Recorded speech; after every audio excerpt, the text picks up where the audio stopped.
फिर मेरे पास तो यहाँ वाली कुछ ऐसे थी कि 1/4 pi epsilon not Q1 Q2 by R square, बेटा वो बन जाएगा 1/4 pi epsilon not epsilon R Q1 Q2 by R square, क्योंकि मीडियम के लिए K की वैल्यू एप्सिलॉन आर भी साथ आती। अब बेटा क्योंकि हम ये बात जानते हैं कि this complete relation is F vacuum, तो बेटा मेरे पास ये बन जाता है F medium is equal to F vacuum by epsilon R. क्योंकि बेटा क्योंकि एप्सिलॉन आर की वैल्यू हमेशा 1 से क्या होती है, ज़्यादा। अब इसी की वजह से एफ मीडियम, हर मीडियम में फोर्स हमेशा वैक्यूम से बेटा जी क्या होगी, कम हो जाएगी। ये बात आपने जहन में रखनी है। और एक और बात, अगर बेटा आपस में दो चार्जेस हैं, एक चार्ज ये है जबकि मेरे पास एक चार्ज ये मौजूद है, ये पॉजिटिव चार्ज अट्रैक्ट करता है नेगेटिव चार्ज को अपनी तरफ।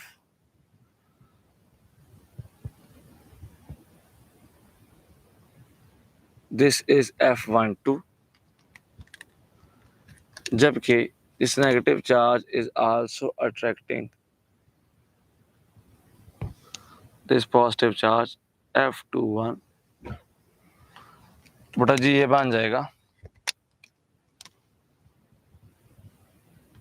F12 is equal to F21 by magnitude but opposite in direction। क्योंकि इनकी मैग्नीट्यूड सेम है, डायरेक्शन ऑपोजिट है, तो अगर मैं कहूँ कि पहली फोर्स एक्शन है, फिर सेकंड फोर्स हमेशा बेटा क्या होगी, रिएक्शन होगी। और आप ये बात जानते हैं action and reaction are always equal, always equal. This is why Coulomb force is a mutual force. बेटा जितनी फोर्स पहला दूसरे पे लगा रहा होता है, उतनी ही फोर्स दूसरा भी पहले पे लगा रहा होता है। तो बेटा हमारा फिर आंसर या फिर इफेक्ट ऑफ फोर्स हमेशा बेटा क्या होता है, म्यूचुअल होता है। यहाँ से अगर देखा जाए तो बेटा में डिफरेंट MCQs जनरली पूछे जाते हैं कूलम्स लॉ से लिंक्ड। जैसे कि हमें कहा जाता है, सबसे पहले हमें कहा जाता है बताइए इन विच मीडियम, किस मीडियम के अंदर, किस मीडियम में फोर्स विल बी मिनिमम, सबसे कम फोर्स बेटा जी किस मीडियम में होगी। साथ ही बेटा हमें दे देते हैं ऑप्शंस, एयर में होगी, वैक्यूम में होगी, मीका शीट में होगी, या वाटर में होगी। तो बेटा हम ये बात जानते हैं कि जब मीडियम में फोर्स होती है वो एप्सिलॉन आर के इन्वर्स होती है। जितना एप्सिलॉन आर ज़्यादा होता है उतनी ही बेटा जी फोर्स कम लग रही होती है। And maximum epsilon R is for water. So water के केस में बेटा सबसे कम फोर्स होती है। पहली बात तो ये। सेकंड बात, हमसे पूछा जाएगा कि if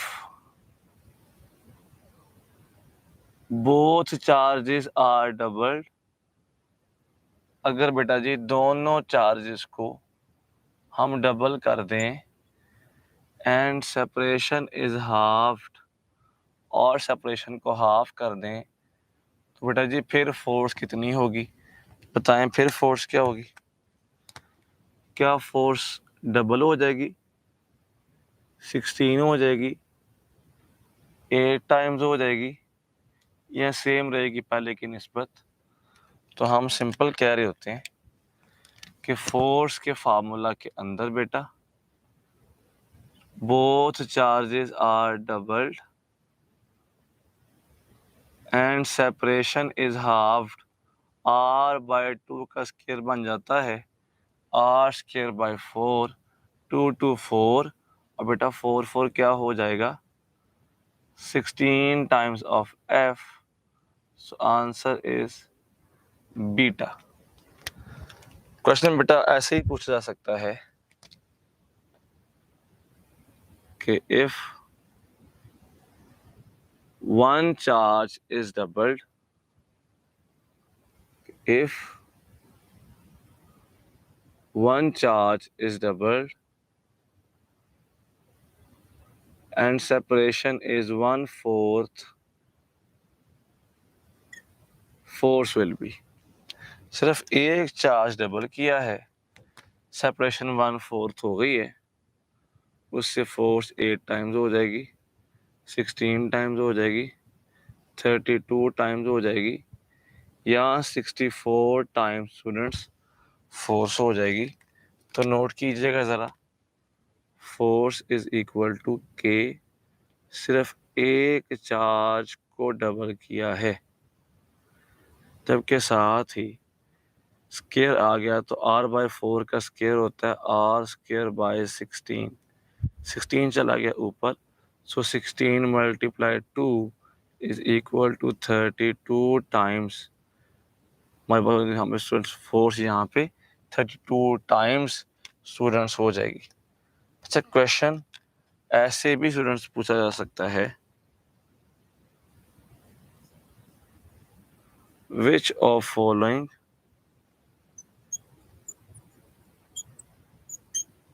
value of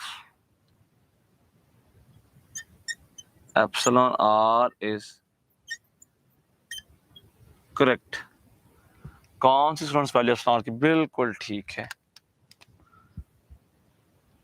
1/4, 1/2, 1.2 -7।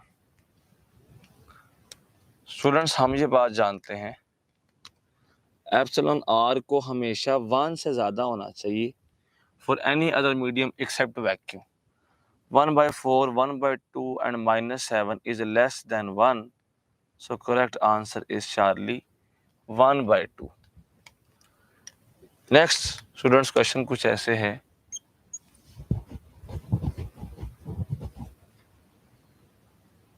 if 1 microcoulomb is applying force of 5 Newton, अगर फोर्स ऑफ 5 लगा रहे हैं ऑन 4 माइक्रोकूलम, तो फिर फोर्स 4 माइक्रोकूलम कितनी लगा रहा होगा? अगर 1 माइक्रोकूलम 4 के ऊपर 5 न्यूटन फोर्स लगा रहा है, तो फिर 4 कितनी लगा रहा होगा? 5 न्यूटन, 10 न्यूटन, 20 न्यूटन, या 1.25 न्यूटन। तो students, electrostatic force is a mutual force. बेटा फोर्स हमेशा इक्वल लग रही होती है, आंसर इज अल्फा। बेटा ये बात पूछ सकता है हमसे ऐसे भी कि electron and proton are applying electrostatic force on each other, ratio of electrostatic force is, क्या रेशो 1 है, लेस देन 1 है, मोर देन 1 है, या 0 है? अगर फोर्स लगा रहे हैं बेटा आपस में, तो वो हमेशा सेम होगी, रेशो 1 होगी। Question is, force in vacuum is 70 Newton. Medium students आपने इंसर्ट कर दिया है, मीडियम इंसर्ट करने के बाद फोर्स हो गई है